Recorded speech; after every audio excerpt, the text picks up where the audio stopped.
My name is Daniela, 34, and I've spent the last 3 years working 60-hour weeks as a financial advisor to help clear my in-laws' debt of $150,000.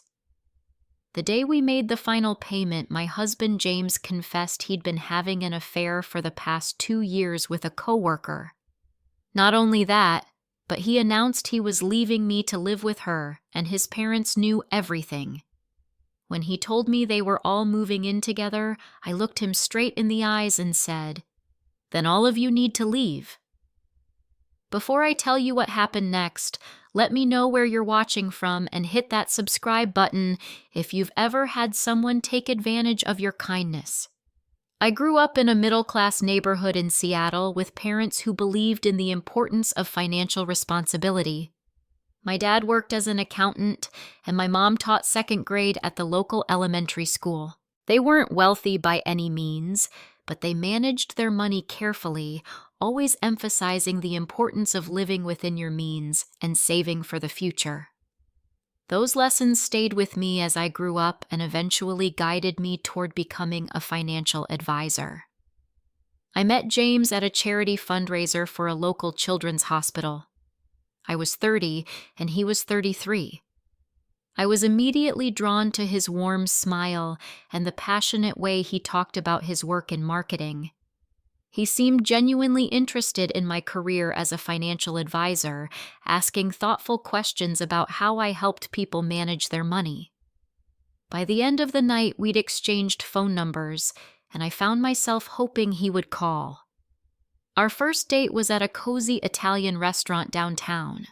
I remember being nervous changing my outfit 3 times before settling on a blue dress that my best friend Taylor assured me looked perfect. James arrived with a small bouquet of daisies, having remembered me mentioning they were my favorite flowers during our conversation at the fundraiser.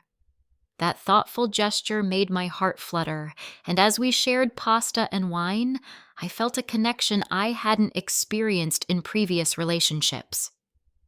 Our romance progressed quickly after that. We discovered shared interests in hiking, documentary films, and cooking. Within 6 months, we were spending most nights at each other's apartments.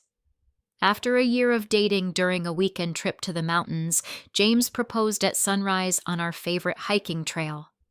I said yes without hesitation, believing I had found my partner for life. The wedding was small but beautiful, held in my parents' backyard with just close friends and family. James's parents, Frank and Martha, seemed pleasant enough at the wedding. They gave heartfelt speeches about welcoming me into their family and how happy they were that their son had found someone so intelligent and kind. The first 2 years of our marriage were mostly harmonious. We bought a modest house in a nice neighborhood, merged our finances as I recommended for couples, and settled into domestic life. I continued building my client base as a financial advisor, while James worked his way up at his marketing firm. We talked about having children eventually, but agreed to establish our careers and financial stability first. James's parents lived about an hour away in a smaller town. They would visit once a month for Sunday dinner, and occasionally we would drive out to see them. Frank had owned a hardware store for decades, and Martha worked part-time as a receptionist at a dental office. They seemed financially comfortable, if not wealthy, and I never had any reason to worry about their situation. That all changed 3 years ago. Frank and Martha showed up at our house unannounced one Sunday afternoon. James invited them in while I prepared some coffee and snacks. When I joined them in the living room, the tension was palpable. Frank's face was drawn with worry, and Martha kept wringing her hands in her lap. Something was clearly wrong. "We're in trouble," Frank finally said, his voice cracking slightly. He explained that he had invested a significant amount of money, nearly all of their retirement savings, into what he thought was a promising real estate development. The project had fallen through, and not only had they lost their investment, but they had also taken out additional loans to cover their contribution. Now they were facing debts of over $150,000 with limited income to repay it. I felt my stomach drop as Frank detailed their financial situation. As a financial advisor, I could immediately see how dire their circumstances were. They were in their 60s with minimal savings, left substantial debt, and no clear way to recover financially. Bankruptcy seemed like the most logical option, but Frank was adamant that he wanted to repay his debts honorably. James looked devastated by his parents' news. He turned to me with pleading eyes. "We have to help them, Daniela. They've always been there for me." That moment marked the beginning of an increasing financial dependence from Frank and Martha. What started as occasional requests for help with utility bills or grocery money gradually evolved into larger financial commitments. James became increasingly insistent that we needed to do more, that we couldn't let his parents lose their house or face financial ruin in their retirement years. I tried to be understanding. I knew how important family was to James, and I could see the genuine distress in his eyes whenever his parents called with another financial emergency. But I also recognized the potential danger of becoming too financially entangled with their mounting debt. 6 months after their initial confession, Frank and Martha's situation had deteriorated further. They had fallen behind on their mortgage payments and were at risk of foreclosure. James came to me with an idea. What if we created a comprehensive plan to help them pay off their debt? With my financial expertise, we could structure a repayment plan that would be manageable for all of us. Initially, I was reluctant. Taking on someone else's massive debt wasn't just a financial commitment, but a significant life change that would affect our own plans and future. But James was persistent. He reminded me of my skills as a financial advisor and how I'd helped clients navigate similar situations. He appealed to my compassion, describing how his parents had always supported his dreams and how devastated they would be to lose everything they'd worked for. After weeks of discussion and many sleepless nights, I reluctantly agreed to help create a financial rescue plan for Frank and Martha. I told myself it was the right thing to do, that family supports family in times of crisis. I never imagined how much that decision would eventually cost me, not just financially, but in every other aspect of my life. Once I agreed to help with Frank and Martha's debt, I threw myself into creating a comprehensive financial plan. I spent countless hours analyzing their debt's interest rates and assets. I negotiated with creditors to reduce interest rates where possible, and created a detailed spreadsheet tracking every penny of the $150,000 they owed. The plan required significant sacrifices from everyone involved. Frank and Martha would need to sell their house and move to a small apartment. They would both need to continue working past their planned retirement age. James and I would contribute a substantial portion of our income to help accelerate the debt repayment. To make this work, I knew I needed to significantly increase my own income. I approached my boss at the financial advisory firm and asked for additional clients, explaining that I was willing to take on a heavier workload. She was surprised by my request, but impressed by my dedication, so she agreed to assign me several new high-value clients who needed extensive financial planning. What had been a comfortable 40-hour work week quickly expanded to 60, then 70 hours. I was at the office before sunrise and rarely made it home before 8 or 9 at night. Even then, I would often open my laptop at the dining table and continue working on client portfolios or Frank and Martha's debt management plan. The physical toll started showing within months. I lost weight as meals became hasty affairs grabbed between meetings or skipped entirely. Dark circles appeared under my eyes from lack of sleep. My once weekly yoga classes were abandoned, along with most other forms of self-care. Every spare moment and dollar was devoted to the debt repayment plan. The personal sacrifices extended beyond my health. When my college roommate sent an invitation to her destination wedding in Mexico, I had to decline. The cost of the trip would have set back our debt repayment schedule, and I couldn't justify taking the time away from work. I missed my niece's baptism family reunions and countless social gatherings with friends. Gradually, invitations stopped coming as people accepted that my answer would inevitably be no. My friend Taylor tried to intervene, showing up at my house one Sunday afternoon with takeout and concern written all over her face. "You're killing yourself, Daniela," she said bluntly as she set out containers of Thai food. "When was the last time you did anything fun? When was the last time you and James even had a date night?" I couldn't remember. James and I had become ships passing in the night. He claimed his marketing job required late nights and weekend work too, especially as he was pushing for a promotion that would help with our financial situation. We rarely shared meals anymore, and meaningful conversations had been replaced with brief updates about bill payments and debt balances. Taylor's question made me realize how distant James and I had become. When I tried to plan a simple date night the following weekend, James claimed he had an important client meeting that couldn't be rescheduled. I was disappointed but understood the pressure he was under at work. At least that's what I told myself at the time. As months stretched into years, our life revolved around debt repayment. Every financial decision was filtered through the lens of, is this necessary? Any purchase beyond the absolute essentials was scrutinized and usually rejected.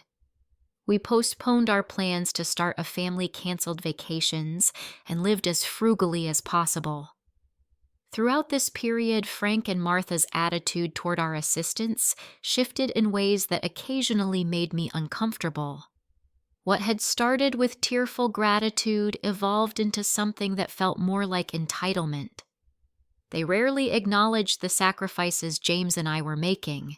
Instead, they would call with complaints about their small apartment or with requests for additional funds for non-essential items. James always defended his parents, reminding me that they were going through a difficult adjustment. But I couldn't help noticing that he spent more and more time with them, often going to their apartment after work to help them with household tasks or keep them company. When I expressed how much I missed spending time with him, he would become defensive, accusing me of being unsympathetic to his parents' situation. The distance between us grew, but I kept focusing on the goal, clearing the debt, and returning to normal life.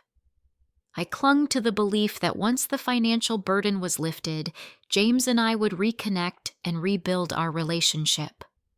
We would finally start the family we had talked about before all this began. We would take that trip to Italy we had been dreaming about. We would return to being the loving couple who had exchanged vows in my parents' backyard. After 2 years and 10 months of relentless work and sacrifice, we were approaching the finish line. The debt had been reduced to the final $10,000. I took on one more high-profile client, worked through 2 consecutive weekends, and finally secured enough for the last payment. I transferred the funds to Frank and Martha's last remaining creditor and received confirmation that their debt was officially cleared. That evening, I left work early for the first time in years. I stopped at the grocery store to buy ingredients for James's favorite meal, a bottle of champagne and flowers for the table. I wanted to celebrate this accomplishment and mark the beginning of our return to normal life. As I prepared dinner in our kitchen, I felt lighter than I had in years, filled with hope for our future. Little did I know that the celebration I had planned would instead mark the beginning of an even more painful chapter in our story. After years of sacrifice, I wanted our celebration to be special. I prepared James's favorite meal, beef bourguignon, that had been simmering all afternoon. The dining room table was set with our wedding china, which had remained unused in cabinets during our years of austerity. I had changed into a dress that James had always loved, applied makeup for the first time in months, and even lit candles around the room. When James walked through the door, he seemed surprised by the transformation of our usually dimly lit functional home into this warm, inviting space. For a moment, I saw a flash of the man I had fallen in love with as he took in the scene. Then his expression changed, tension lining his face as he realized what we were celebrating. "The final payment went through today," I told him, smiling as I handed him a glass of champagne. "Frank and Martha are officially debt-free." He accepted the glass but didn't raise it in a toast as I had expected. Instead, he set it down untouched and took a step back from me. "We need to talk, Daniela." The seriousness in his voice made my stomach clench. I set down my own glass and waited, still hoping this was just the weight of emotion from reaching such a significant milestone. "I don't know how to say this," he began, not meeting my eyes. "I've been meaning to tell you for a while, but the timing never seemed right." He paused, and in that moment I knew whatever came next would change everything. Part of me wanted to stop him to preserve this last moment of hope before it shattered. But I remained silent, waiting for the words that would confirm the creeping suspicion that had been growing in the back of my mind. "I've been seeing someone else," he finally said, the words landing like physical blows. "Her name is Samantha. She works in the creative department at my company." I stood frozen, the champagne forgotten, the carefully prepared meal continuing to warm in the oven. My mind raced to process this information even as James continued his confession. "It started about 2 years ago," he admitted now, speaking quickly as if to get all the words out before courage failed him. "You were so busy with work and helping my parents. We hardly saw each other anymore. Samantha and I were working late on a project together, and things just happened."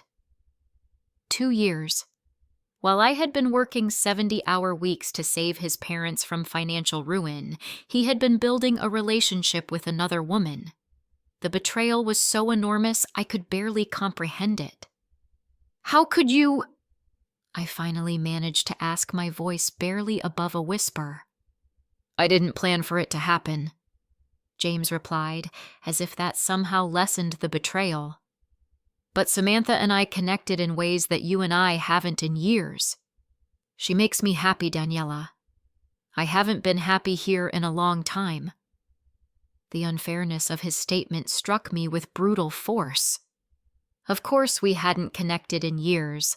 Of course there had been little happiness, because every ounce of my energy had been poured into saving his parents from their financial disaster. I had sacrificed my health, my friendships, our plans for a family, all to help his family, and he was blaming me for the resulting distance between us. "Were you ever going to tell me?" I asked. "Or were you just waiting until your parents' debt was cleared?" His silence was answer enough. He had used me until the financial burden was lifted, and now he was discarding me like an empty wallet. "There's more," he said, and I almost laughed at the absurdity. What more could there possibly be? "I'm leaving," he continued. "Samantha and I want to be together officially. I've already started moving some of my things to her place." I glanced around our home, suddenly noticing the subtle changes that had escaped my attention. Certain books missing from shelves, gaps in the closet I had attributed to laundry day, his favorite coffee mug no longer hanging on its hook in the kitchen. "And," he hesitated, "my parents are going to be living with us too." This final revelation was so unexpected that I could only stare at him in disbelief. "Your parents?" "The parents whose debt I just spent 3 years paying off. They're going to live with you and your mistress." James nodded, still avoiding my gaze. "They've known about Samantha for a while now. They understand that things between us weren't working out." The full extent of the betrayal suddenly became clear. It wasn't just James who had been lying to me, but Frank and Martha as well. All those evenings when James said he was helping his parents, he had likely been with Samantha, and his parents had been covering for him. "They've known," I repeated, my voice rising with each word. They've known about your affair while I've been working myself to exhaustion to save them from financial ruin. They've been part of this deception. They didn't want to get involved in our marriage, James said weakly. They just want me to be happy. Saw me. Years of suppressed emotions suddenly erupted within me. The rage, the hurt, the indignation at being so thoroughly used by these people who claim to be family all came pouring out. Get out, I said, my voice deadly calm despite the storm inside me. You want to live with Samantha and your parents? Then all of you need to leave. This is my house too, and I will not be the one to leave it. Daniela, be reasonable, James protested. I need some time to figure things out. Maybe we can share the house until we decide what to do with it. No, I said firmly. You've had 2 years to figure things out. 2 years of living a double life while I sacrificed everything to help your family. I want you out of this house by tomorrow. That's not fair, he argued. Where am I supposed to go on such short notice? The audacity of his complaint ignited something fierce within me. Go to Samantha's, I spat. Go to your parents. I don't care where you go, but you will not stay here another night. The argument continued for hours, his initial contrite demeanor giving way to defensiveness, and even attempts to blame me for the failure of our marriage. But I remained firm in my demand that he leave. By midnight, he had packed a suitcase with essentials and departed, promising to return for the rest of his belongings. As the door closed behind him, I stood in the carefully prepared dining room candles now burned low, the celebratory meal cold and forgotten. In the space of a few hours, my moment of triumph had transformed into the complete collapse of my marriage and the life I had believed we were building together. I blew out the candles one by one, packed away the untouched food, and placed our wedding china back in its cabinet. Then I crawled into bed, too shocked and numb to even cry, wondering how my life had come to this point and what would possibly come next. The morning after James's confession, I woke to an unfamiliar silence in our house. For a moment in the hazy space between sleep and wakefulness, I wondered if the previous night had been a nightmare. Then reality crashed back with crushing force. My husband of 7 years had been having an affair for the past 2 years and had now left me for another woman, taking his parents, whose debt I had just finished paying off with him. I called in sick to work for the first time in years, unable to face clients or colleagues in my current state. I spent the morning in a daze, moving around the house and noticing all the subtle signs of James's gradual departure that I had been too busy or too trusting to see. Dresser drawers that weren't quite full gaps on bookshelves, the absence of his favorite jacket from the coat closet. Around noon, the doorbell rang. I opened it to find Frank and Martha standing on my porch, their expressions an uncomfortable mixture of defiance and false concern. "We came to check on you," Martha said, though she made no move to hug me or offer comfort as she might have in the past. "James told us about your conversation last night." I stood blocking the doorway, unable to believe their audacity. "Did he tell you everything that he confessed to a 2-year affair immediately after I made the final payment on your debt, that he's been planning to leave me for months, but waited until your financial burden was cleared?" Frank shifted uncomfortably. "Now, Daniela, marriages are complicated things. We don't want to get in the middle of what's between you and James." "Don't want to get in the middle," I repeated incredulously. "You've been in the middle from the beginning. You knew about his affair with Samantha while I was working 70-hour weeks to save you from financial ruin. You encouraged it." "We didn't encourage anything," Martha protested weakly. "We just want James to be happy." "And what about me?" I demanded. "Did either of you consider my happiness when you were lying to my face for 2 years? They exchanged glances, and in that moment I saw the truth. They had never truly accepted me into their family. I had always been an outsider, useful for my financial expertise and willingness to sacrifice, but ultimately expendable once their needs were met. "We're sorry you're hurt," Frank said, without genuine remorse in his voice. "But we actually came to discuss the house situation. James says you've asked him to leave immediately, and that's just not practical. He needs time to sort things out." The entitlement in his tone was staggering. After everything I had done for them, they were here not to apologize or express gratitude, but to demand more accommodations for their son. "The house situation is not open for discussion," I said coldly. "James chose to leave this marriage. He chose to lie and betray me for years. He can deal with the consequences of those choices." "Now see here," Frank's voice rose. "This house belongs to both of you. You can't just kick him out." "Actually, I can," I replied. "And while we're discussing property, I think we should talk about the $150,000 I just finished paying to clear your debt.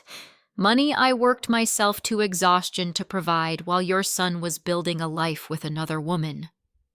Martha's face hardened. "That money was a gift from both of you. You can't ask for it back now just because you're angry."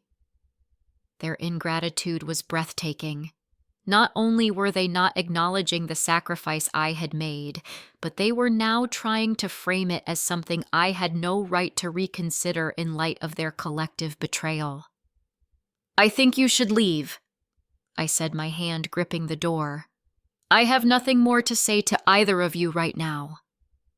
As they reluctantly retreated to their car, I noticed a text message appear on my phone. It was from an unknown number, but the content made the sender's identity immediately clear. "This is Samantha.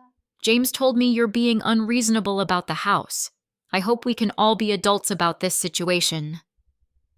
The audacity of this woman contacting me directly pushed me over an edge I didn't know existed. With hands shaking from fury, I went to my home office and began searching through financial documents, emails, and text messages. If they all thought they could use me and discard me without consequences, they were about to learn otherwise. Hours into my search, I discovered a series of messages between James and his parents that confirmed my worst suspicions. They had been planning this exit strategy for months, waiting until the debt was fully paid before James would reveal the affair and leave. There were discussions about which of our shared possessions he should gradually remove from the house to avoid raising my suspicions, and even conversations about how they would handle the division of assets after he left. Even more disturbing, I found evidence that valuable items had been disappearing from our home. James had been systematically moving not just his personal belongings, but also expensive electronics, artwork, and family heirlooms that had been wedding gifts from my side of the family. The final devastating discovery came when I checked our joint savings account. James had withdrawn nearly $30,000 3 days earlier, leaving the account nearly empty. Money that was meant for our future for the children we had planned to have once the debt was paid was now gone. Armed with this evidence, I called James and demanded he return to the house with his parents for a conversation. Surprisingly, they agreed, perhaps believing they could continue to manipulate me with their combined presence. When they arrived, I laid out printed copies of the messages I had found, bank statements showing the withdrawn funds, and a list of missing items from our home. "You didn't just betray my trust," I said, looking at each of them in turn. "You conspired against me. You planned this, timing it perfectly to ensure I would complete the debt repayment before James left." James at least had the decency to look ashamed, but Frank quickly went on the offensive. "You're making something sinister out of natural timing," he argued. "Of course, James waited until our financial situation was resolved. He didn't want to add more stress to an already difficult situation." "How considerate." I replied, my voice dripping with sarcasm. And I suppose emptying our savings account and sneaking valuables out of our home was also meant to spare me stress. I'm entitled to half of everything we own, James said defensively. I was just securing my share. Without discussion, without legal division, that's not securing your share, that's theft, I countered. And it's all documented now. Every message, every missing item, every dollar withdrawn. The confrontation escalated, their initial attempts at manipulation giving way to anger when they realized I wouldn't be easily controlled. Martha began crying, claiming I was being cruel to a woman her age. Frank's face grew red with indignation as he blustered about ungrateful daughters-in-law. James alternated between attempts to justify his actions and accusations that I had been emotionally absent during our marriage. The noise drew the attention of our neighbors, and soon our private drama was playing out with an audience of concerned faces peering from windows and porches. The public nature of the scene seemed to finally penetrate James's defenses, and he urged his parents back to their car, promising me this conversation wasn't over. As their car pulled away, one of my neighbors, a kind elderly woman named Mrs. Wilson, approached me cautiously. "Daniela, dear, are you all right?" she asked, genuine concern in her eyes. That looked intense. I wasn't all right. I was further from all right than I had ever been in my life. But I managed a tight nod and thanked her for her concern before retreating back into the house that no longer felt like a home. Alone again, the adrenaline of confrontation faded, leaving me hollow and exhausted. I sank onto the couch, and for the first time since James's confession, allowed myself to cry. The tears came in violent waves, years of suppressed emotion finally breaking through the professional composure I had maintained for so long. I cried for the marriage I thought I had, for the future plans now shattered, for the years of sacrifice that had been exploited rather than appreciated. I cried until no more tears would come, until my throat was raw and my eyes swollen. Then, in the quiet aftermath of that emotional storm, a strange clarity began to emerge. This wasn't the end of my story. It was a terrible, painful chapter, but it wouldn't be the final one. Somehow, I would find a way forward from this betrayal. The days following the confrontation with James and his parents blurred together in a haze of emotional and physical exhaustion. I moved through the motions of daily life like a sleepwalker barely eating, hardly sleeping, my mind constantly replaying the revelations and betrayals while trying to make sense of what had happened and what would come next. I finally reached out to my best friend Taylor, something I should have done immediately but had been too stunned and ashamed to do. When she arrived at my house and I told her everything, her initial shock quickly gave way to protective fury. "Those ungrateful, manipulative vultures," she fumed, pacing my living room. "After everything you did for them, the hours you worked, the health you sacrificed, the life you put on hold, and they planned this. They waited until the debt was cleared before James would leave." Her outrage on my behalf was both validating and comforting. For the first time since James's confession, I didn't feel crazy for my anger. I wasn't overreacting. The betrayal was every bit as severe and calculated as it seemed to me. "You need a lawyer," Taylor said firmly. "Today, Daniela. Not tomorrow, not next week. Today. We need to protect what's left of your assets before they take anything else." She was right, of course. I had been so overwhelmed by emotional pain that I hadn't taken practical steps to protect myself.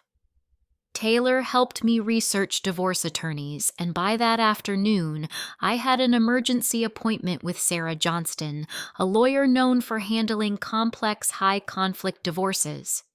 Sarah's office projected competence and discretion with muted colors and comfortable furniture that put clients at ease while discussing the dismantling of their marriages.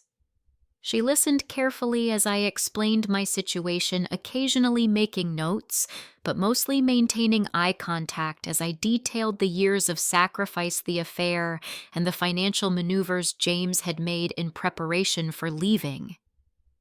"First things first," she said when I had finished.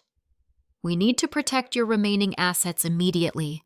I'll file for an emergency temporary restraining order to prevent further withdrawals from any joint accounts. We'll also document everything that's been removed from the house already." Her calm efficiency was exactly what I needed. For the first time since James's confession, I felt like someone was taking control of the situation, creating order from the chaos that had engulfed my life. "What about the money I paid toward his parents' debt?" I asked. "Can I get any of that back?" Sarah's expression was thoughtfully guarded. "That's more complicated. If the funds came from your joint accounts or joint income, it would typically be considered a gift from both of you to his parents. However," she added, seeing my face fall, "the circumstances here are unusual. The timing of his departure immediately after the debt was cleared, combined with evidence they knew about the affair while accepting your financial help, could potentially support claims of fraud or unjust enrichment." It wasn't a guarantee, but it was a glimmer of hope that justice might still be possible. As I left Sarah's office with a list of documents to gather and immediate actions to take, I received a call from my supervisor at work. I had been avoiding the office, unable to face colleagues or clients in my current state, but I couldn't hide forever. "Daniela, we're concerned," she said. "This isn't like you. What's going on?" I briefly considered fabricating an excuse, but the weight of secrets and lies was too heavy to bear any longer. In a voice that threatened to break, but somehow held steady, I explained that my marriage was ending under difficult circumstances, and I needed some time to sort through the legal and emotional aftermath. To my surprise, my supervisor was understanding and supportive. "Take the time you need," she said. "Your clients can be temporarily reassigned, and your job will be waiting when you're ready to return." Her compassion was unexpected and overwhelming. After years of prioritizing work above all else, I was being offered grace precisely when I needed it most. It was a small mercy in a sea of pain, but I clung to it gratefully. Back at home, I forced myself to eat something substantial for the first time in days, knowing I needed strength for the battles ahead. As I was washing the dishes, the doorbell rang. My heart rate immediately spiked, anticipating another confrontation with James or his parents. Instead, I opened the door to find a delivery person with a large package. Inside was James's old computer, which he had left at his office and asked a colleague to send to our house. He had apparently forgotten to update the delivery address to Samantha's place. I shouldn't have turned it on. I should have set it aside for him to collect with his other belongings. But something compelled me to power up the device, perhaps hoping for more evidence for my attorney, or maybe just seeking understanding of how my husband could have lived a double life for so long. What I found was far worse than I had imagined. Hidden in an innocuously named folder was a journal James had been keeping for the past 2 years. It detailed not just his affair with Samantha, but his calculated plan to use my financial expertise to clear his parents' debt before leaving the marriage. "Daniela is working herself to exhaustion to help my parents," one entry read. "I feel guilty sometimes knowing I'm planning to leave once the debt is cleared, but she's so absorbed in her work and the debt repayment plan that she hardly notices me anyway. Samantha gives me the attention and affection I need." Another entry revealed that Samantha had known about me working to clear his parents' debt and had been perfectly comfortable with the arrangement. S. says I'm doing the right thing by waiting. Why throw everything into chaos when Daniela is so close to clearing the debt? A few more months of pretending is worth it for everyone's financial security. The most devastating entry had been written just a month earlier. Samantha is pregnant. We hadn't planned this, but I'm thrilled. We'll have to accelerate the timeline a bit. Fortunately, Daniela's last projection shows the debt will be completely paid within 6 weeks. Perfect timing to start my new life with S and the baby. A baby? James and Samantha were having a baby together.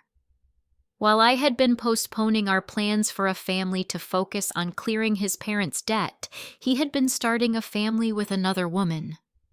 The shock of this discovery sent me into a physical tailspin. My vision narrowed, my breathing became shallow and rapid, and I felt as though the floor was tilting beneath me. I managed to make it to the bathroom before vomiting my body's response to emotional trauma too intense to contain. I spent that night in a state of semi-consciousness, drifting between restless sleep and agonizing wakefulness. The revelation about the pregnancy added another layer of betrayal that seemed too much to bear. The following morning, I was startled by the sound of a moving truck pulling up outside our house.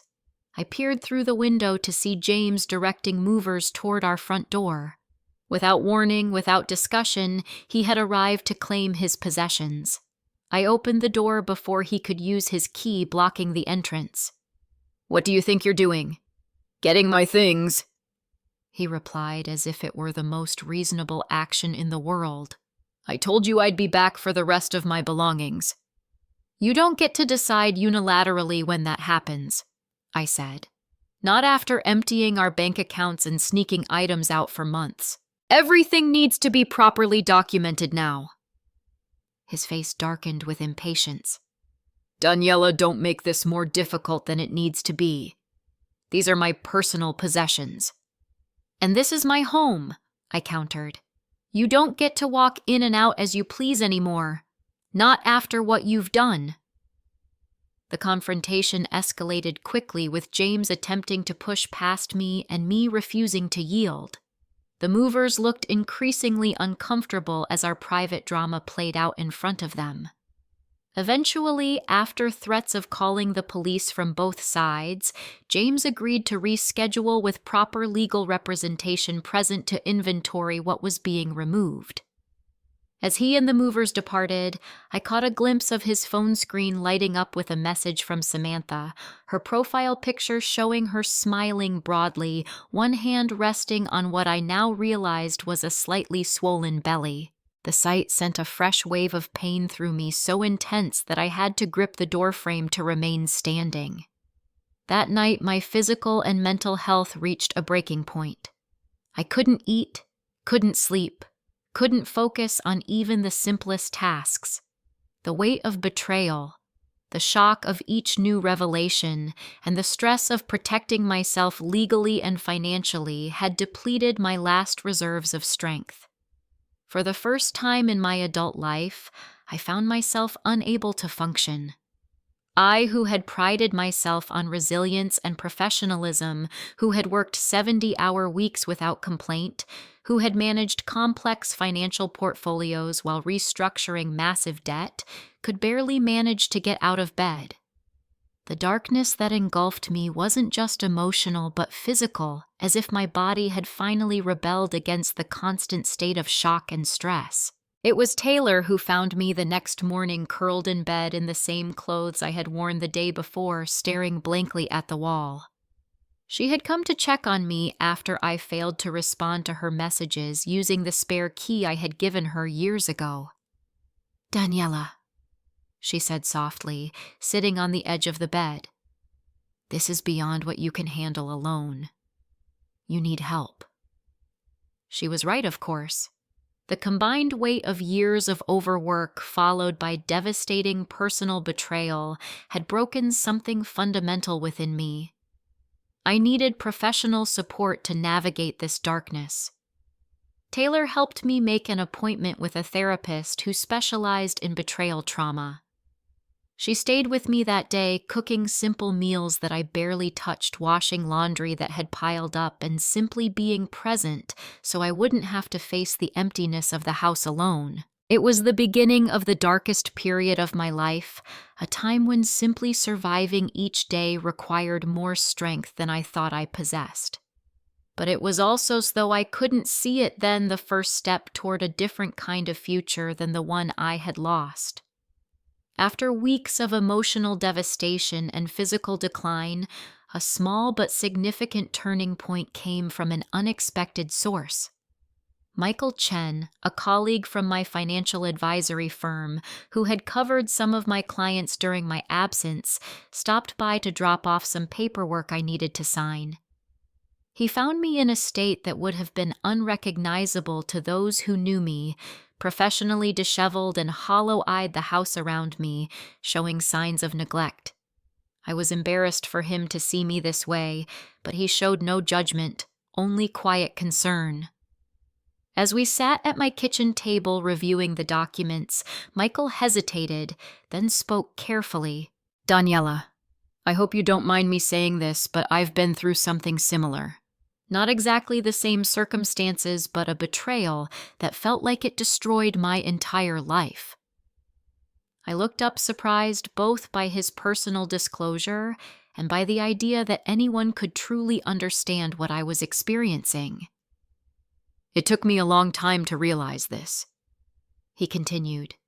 "But the skills that make you good at your job, the analytical thinking, the strategic planning, the ability to see patterns and project outcomes, those same skills can help you navigate personal crisis too." His words penetrated the fog that had surrounded me for weeks. I had been approaching my situation as a helpless victim overwhelmed by emotions. But I wasn't just a betrayed wife. I was also a skilled financial advisor who had helped countless clients rebuild after financial disasters. I had resources both internal and external that I hadn't been fully utilizing. After Michael left, I showered for the first time in days, put on clean clothes, and sat down at my desk with a notebook. Instead of drowning in the emotional aspects of my situation, I began to approach it as I would a complex financial case, identifying assets and liabilities, pinpointing vulnerabilities, and developing a strategic recovery plan. The shift in perspective didn't diminish the pain, but it gave me a framework for moving forward, a way to channel my energy productively rather than spiraling in despair. Taylor continued to be my steadfast support during this period, staying with me for several weeks to ensure I ate regularly and didn't isolate myself completely. Her presence was a constant reminder that not everyone I had trusted would betray me, that genuine love and friendship existed. "You know what strikes me about this whole situation?" Taylor said one evening as we shared a takeout dinner. "You spent years sacrificing everything to help James's family, but where is your family in all this? Have you even told your parents what's happening?" The question hit me like a physical blow. I hadn't told my parents about the collapse of my marriage, partly from shame and partly from the habit of handling problems independently that I had developed over years of self-reliance. But Taylor was right. I was cutting myself off from potential sources of support. That night, I called my parents and finally shared everything that had happened. Their immediate response was concern for my well-being and offers of both practical and emotional support. My father, drawing on his accounting background, offered to help review my financial situation, while my mother simply listened as I poured out the pain and betrayal I had been carrying alone for too long. With this expanded support system, I began taking more decisive steps toward recovery. I met again with Sarah, my divorce attorney, who had been researching options for financial restitution based on the evidence I had gathered. "The documentation you've collected is impressive," she told me, reviewing the journal entries, text messages, and financial records I had organized, especially James's admission in his journal that he deliberately waited until the debt was cleared before leaving. "That's going to be extremely helpful in court." Sarah had also discovered something I had missed in my initial shock. James had forged my signature on several financial documents in the months leading up to his departure. This wasn't just unethical, it was potentially criminal.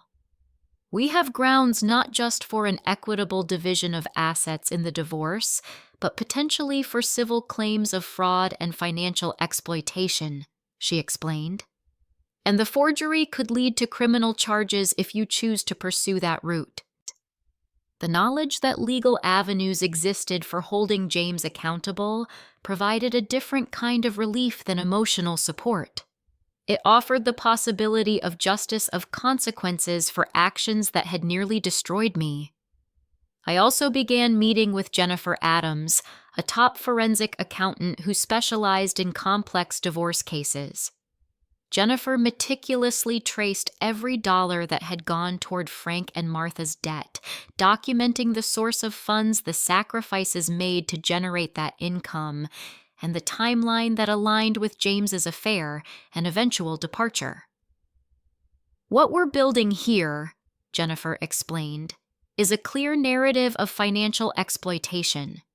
You were essentially defrauded into paying off his parents' debt under the pretense of a continuing marriage and family partnership.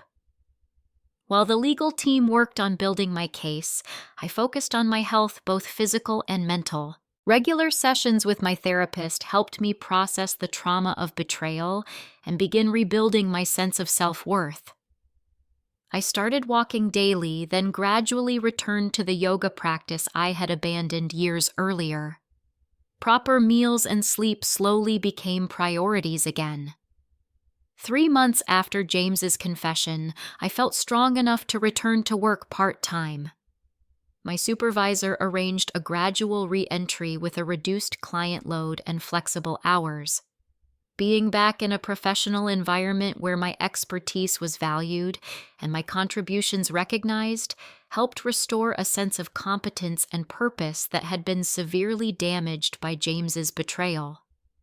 By this time, my legal team had completed their preparation and filed not just divorce papers, but accompanying civil claims against James and his parents.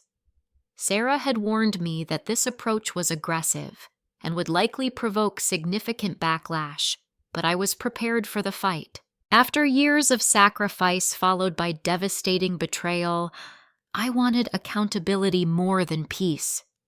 The response was swift and predictable. James's attorney reached out almost immediately, suggesting an amicable settlement discussion to avoid the unnecessary unpleasantness of a protracted legal battle. I instructed Sarah to reply with a single document, a copy of James's journal entry explicitly stating his plan to use me to clear his parents' debt before leaving the marriage. No accompanying message was necessary. The evidence spoke for itself. The next communication came directly from James himself, bypassing the attorneys in violation of standard protocol. He showed up at my office unannounced, causing a scene in the reception area that quickly drew the attention of my colleagues. "You're going to ruin my life," he hissed when I reluctantly agreed to speak with him briefly in a conference room. "My parents are elderly. Do you really want to put them through a legal nightmare?" The irony of his concern for his parents' well-being after what they had all done to me was almost laughable. But I maintained the composure I had worked hard to rebuild.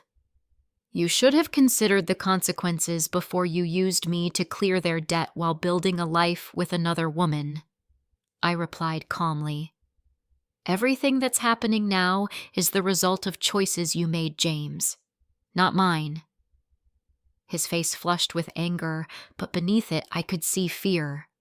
For the first time, he was realizing that I wasn't going to quietly accept what had been done to me. I wasn't going to disappear into my grief or settle for whatever scraps he thought appropriate to leave me. I was fighting back with every resource at my disposal, and the prospect clearly terrified him. As security escorted him from the building, I returned to my office shaken, but also strangely empowered by the encounter. The man who had once held such power over my emotions now seemed diminished, his manipulation tactics transparent and ineffective against my newfound clarity. That evening, I received the news that would mark a significant turning point in my case. The court had granted a temporary freezing of all assets belonging to James, Frank, and Martha, pending the outcome of the civil claims. Additionally, the judge had ordered an emergency hearing based on the evidence of financial fraud and exploitation. For the first time since James's confession, I felt the stirring of something like hope. Not for reconciliation, not for the restoration of what had been lost, but for a new kind of justice and the possibility of a different future than the one that had been stolen from me. It wasn't happiness, not yet, but it was the first step on a path toward healing that had seemed impossibly distant just months before. The legal proceedings that followed were grueling, but each step brought me closer to resolution and justice. The temporary asset freeze had created immediate financial pressure on James and his parents, forcing them to take the case seriously rather than continuing to dismiss my claims. Jennifer, the forensic accountant, had compiled a comprehensive report documenting every aspect of the financial sacrifice I had made to clear Frank and Martha's debt. The report detailed my increased work hours, the additional clients I had taken on specifically to generate income for debt repayment, and the precise dollar amount of my contribution, $112,000 of the $150,000 debt had come directly from my earnings. This report, combined with James's journal entries and text messages planning his exit strategy, created an undeniable narrative of calculated financial exploitation. Sarah presented this evidence at the emergency hearing with devastating effectiveness.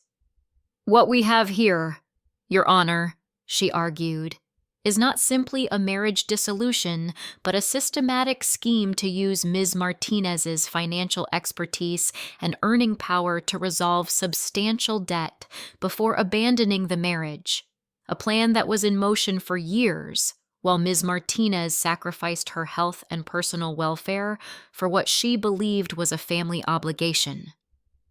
The judge, a stern woman in her 60s with a reputation for no-nonsense rulings, listened attentively to the evidence presented by both sides. James's attorney attempted to frame the debt repayment as a joint decision made during the marriage, with any subsequent relationship issues being separate and irrelevant. But the timing and documentation were too damning to dismiss. The court finds sufficient evidence of potential fraud and financial exploitation to maintain the asset freeze pending full resolution, the judge ruled. Furthermore, given the evidence of Mr. Wilson's removal of joint assets prior to separation, the court orders a full accounting of all funds withdrawn from joint accounts and all items removed from the marital home. It was a preliminary victory, but a significant one. James would not be able to continue depleting our shared resources while the case proceeded. News of the ruling spread quickly through our social and professional circles. While I had been initially reluctant to discuss the collapse of my marriage publicly, the court proceedings made privacy impossible. To my surprise, the public exposure of James's betrayal and financial exploitation worked largely in my favor. Several of his colleagues at the marketing firm distanced themselves from him, uncomfortable with the revelations about his character. His supervisor, who had previously been supportive of his relationship with Samantha despite its origins in infidelity, now viewed him as a liability to the company's reputation. Within weeks of the preliminary ruling, James was informed that his position was being eliminated in a departmental restructuring, a thin disguise for termination. Frank and Martha faced their own social consequences.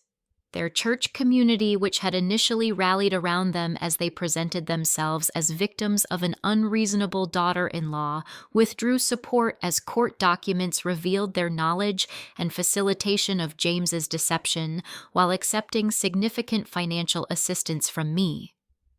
As the case progressed, James's attorney made increasingly desperate settlement offers, each one more favorable to me than the last. Sarah advised me to consider the practical benefits of settlement versus the emotional satisfaction but greater uncertainty of a full trial.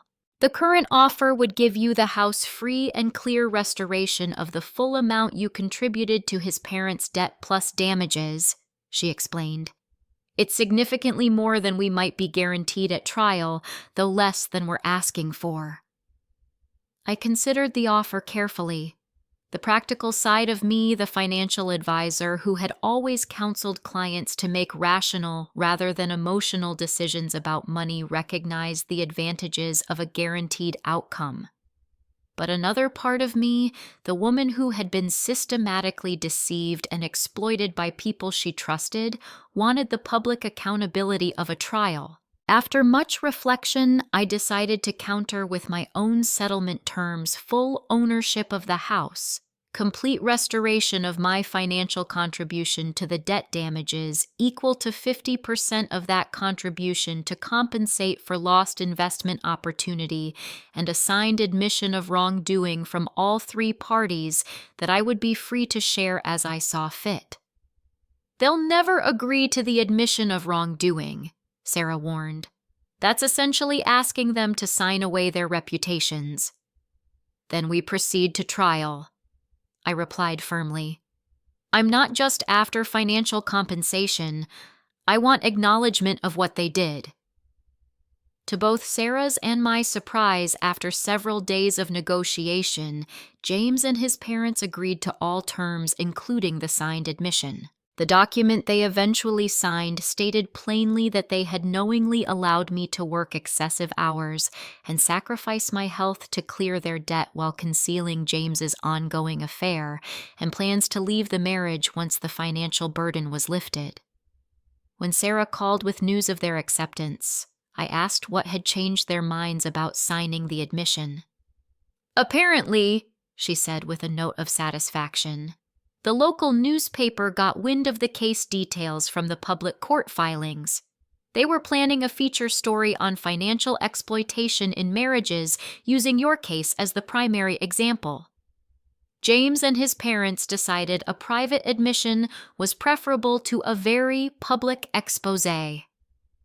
The settlement was finalized 6 months after James's initial confession. In addition to the financial terms, the divorce decree was granted on grounds of adultery and fraud rather than the no-fault basis that would have been standard in our state. When the final documents were signed and the funds transferred, I expected to feel triumphant. Instead, I felt something more complex relief mingled with sadness for what had been lost pride in my resilience alongside lingering pain from the betrayal and, most surprisingly, a sense of genuine freedom.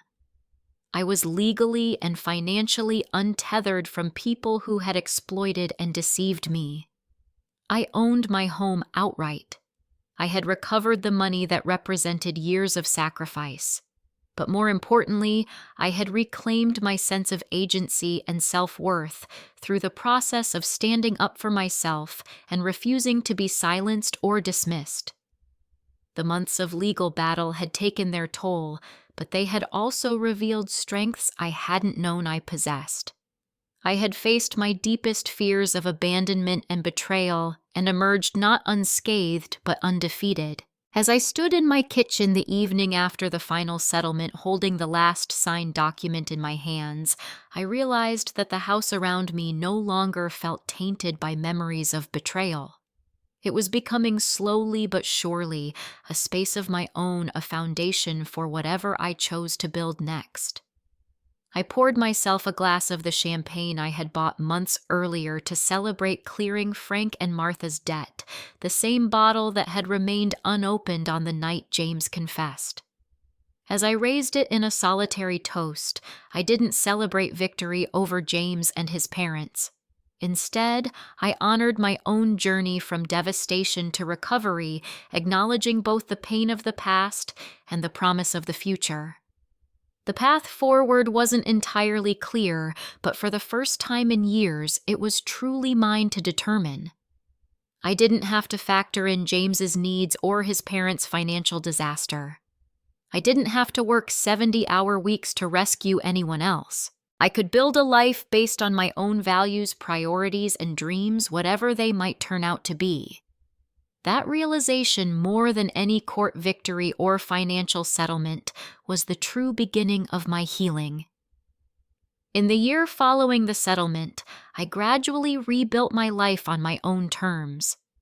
The process wasn't linear or always easy, but each step took me further from the devastation of betrayal and closer to a future I was actively choosing rather than one dictated by others' needs and deceptions.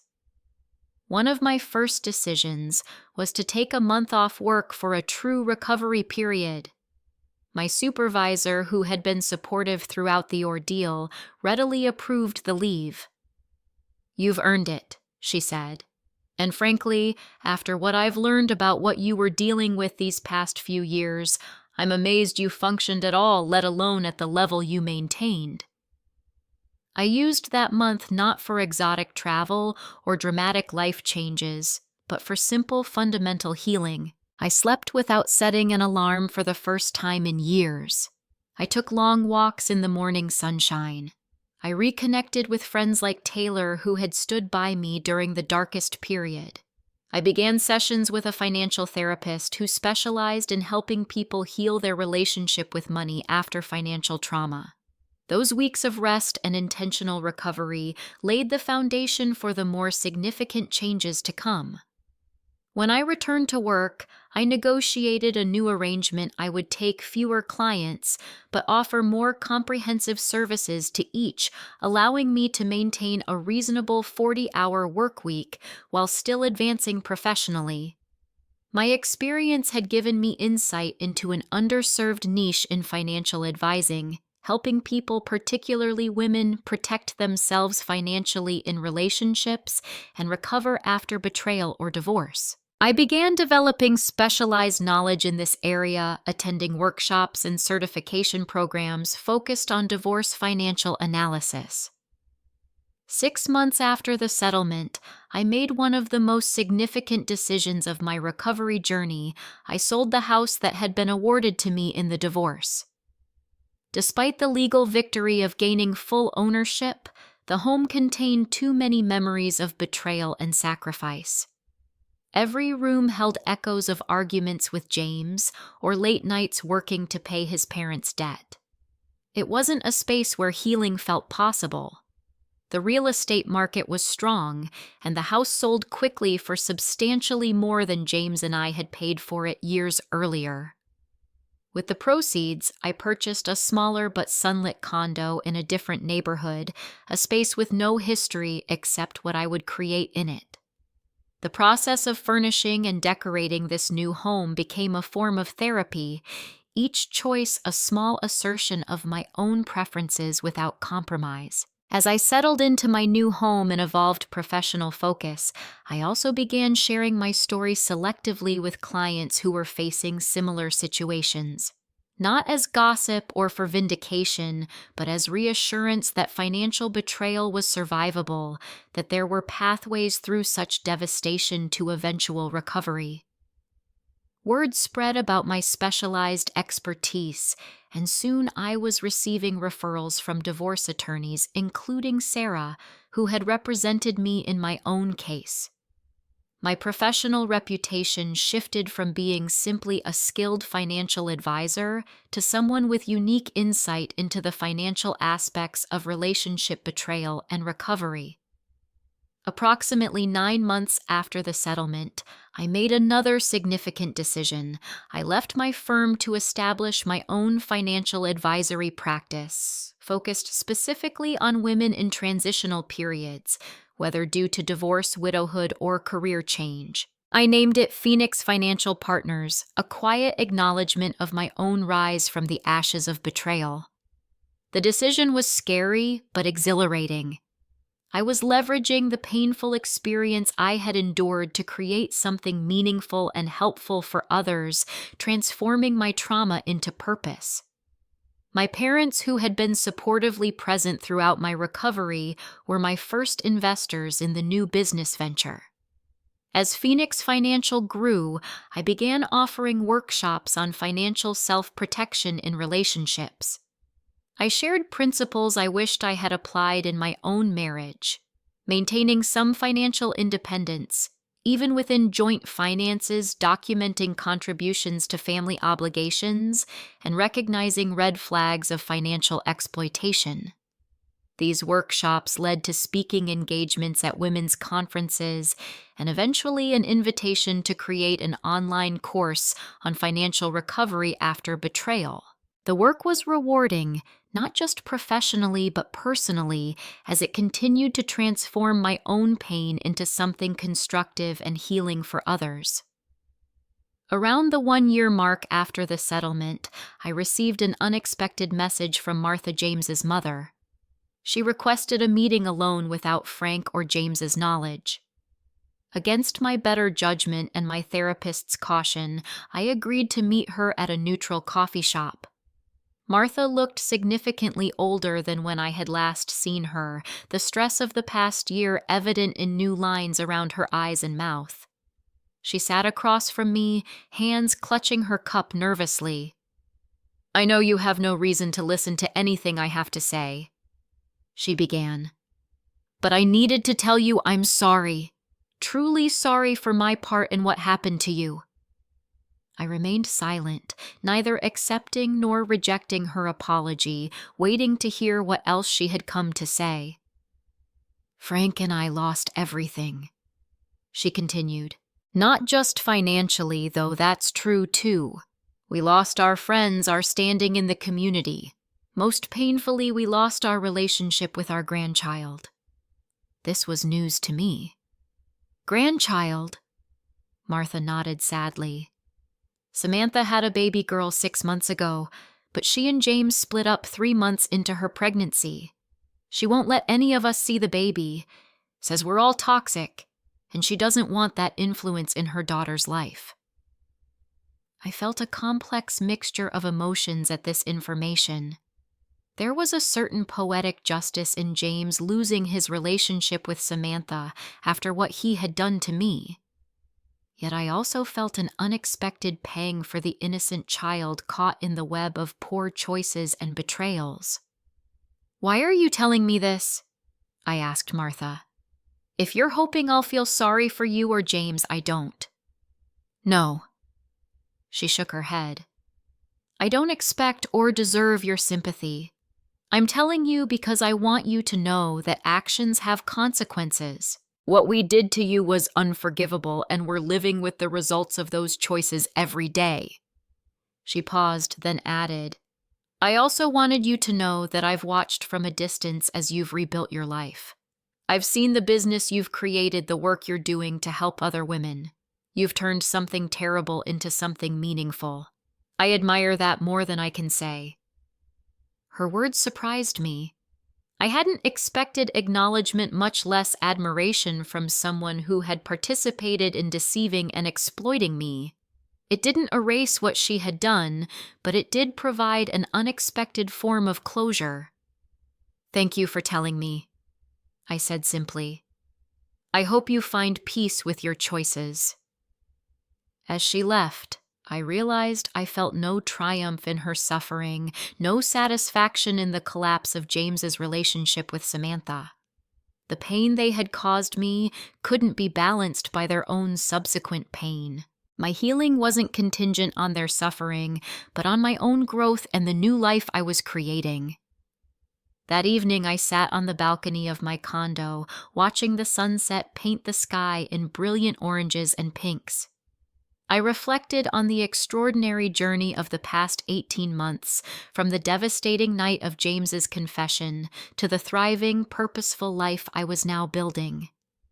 The betrayal would always be part of my story, a chapter I couldn't erase, but it no longer defined me or my future.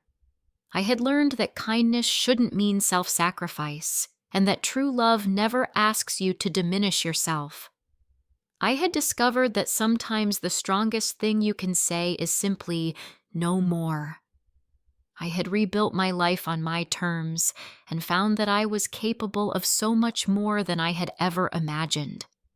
Perhaps most importantly, I had learned that forgiveness, when it eventually came, wasn't about absolving others of responsibility for their actions.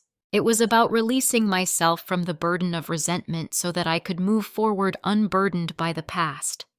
It was a gift I gave myself, not them. As darkness fell and the first stars appeared, I made a silent promise to myself I would continue transforming my experience into something meaningful, creating ripples of positive change from the stone of betrayal that had been thrown into my life. The pain had shaped me, but it would not limit me. The future stretching before me was wide open with possibility, and for the first time in years, I was truly free to embrace it. Have you ever experienced betrayal from someone you trusted completely? What helped you heal and move forward? I would love to hear your stories in the comments below. If this story resonated with you, please give it a like and subscribe to my channel for more real-life experiences and lessons learned. Thank you for listening to my journey, and remember that no matter how dark things seem, you have the strength to rebuild and create something beautiful from the ashes of disappointment. You are more resilient than you know.